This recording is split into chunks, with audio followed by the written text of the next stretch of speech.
The programs we really want to highlight here are the Welding and CNC programs. With CNC and welding, we're really pushing on increasing enrollments to partner with some local companies to get people good jobs once they finish the programs here. My hopes for the welding program are just to keep getting more and more students involved, doing the welding club, doing projects for the community, finding companies that are looking to hire, meeting with those companies and getting them good jobs. The nice part about the building here is we have multiple welding booths, welding simulators, so anyone can walk in, learn how to weld, go out, get a great job.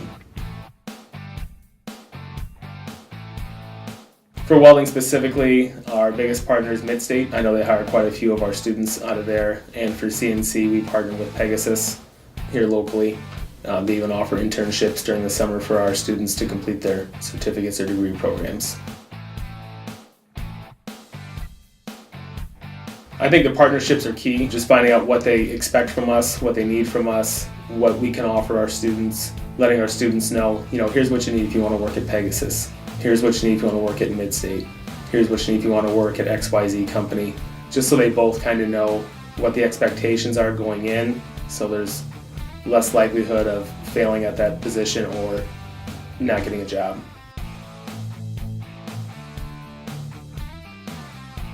I think just explaining to everyone that if you go work for a big company, welding you'll make good money, CNC you'll make good money. Even the small local shops, they pay very well, have great benefits.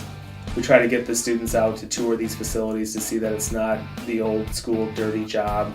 Most of the places have great technology, nice and clean, great work environments. So just showing them that there is a different option to make good money and to get a career.